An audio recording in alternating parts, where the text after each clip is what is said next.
Hello, hello, hello. Welcome to the Hasidus class all the way from Israel in the holy city of Tzfat. So today actually is the second day of Shavuos outside of Israel, but in Israel we only have one day of Shavuos. We pack both qualities into one day.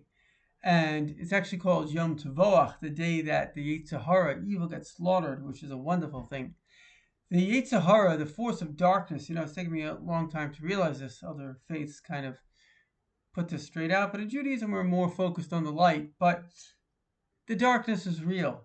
God really created, as he says, I've created good and evil. Evil is a real entity, it's a real force. And it's our job to choose the light over the darkness. And in case a person doesn't think it's real, well, look at all of human history. Look at the Nazis, look at the Arab terrorists. These people are sick, they're evil, and they're so sick. As a former head of the State Department, when she was interviewed, they asked about Hamas. She says they don't care about their own lives, they just care about killing others. As Golda Meir said, there'll be peace in Israel when the Arabs love their children more than they hate the Jews. And unfortunately, this is the illness of darkness. Just like there's love, there's hate. Just like love sacrifices, hate sacrifices too. Somebody that loves somebody so much will give up their life. Someone that hates someone so much will also give up their life. And so this is the contrast of good and evil. Now, the only way we get around this, because we all, ironically, can go either way, is we have to basically be humble. And the Torah is the document, the Torah is a guide of goodness in this world. And this week's Torah portion is Parshas Nosai. Now, amazingly, that year, the last year that the Rebbe spoke, he made a surprise Farbrengen.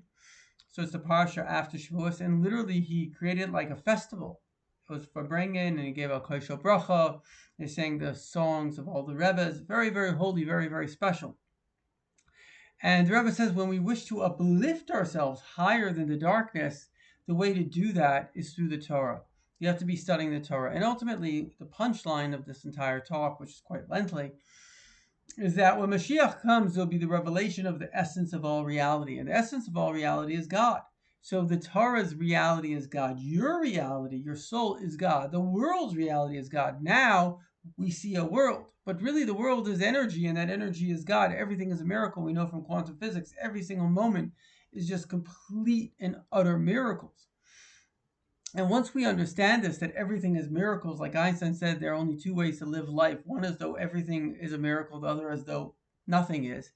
And his whole quest in science, as he said, was to understand the mind of God. And he famously, when he discovered, or when he was taught about quantum physics, that things don't make sense, he told Heisenberg, the discoverer of quantum physics, that's not how God thinks. And Heisenberg told him, don't tell God how to think. God is beyond your human comprehension. God is the Torah. God is giving you advice. He's allowing you to be infinite, to grow all the time. We're dealing with a world which is always going to get better and better. We're going to see that this is basically a video game. We're in God's video game.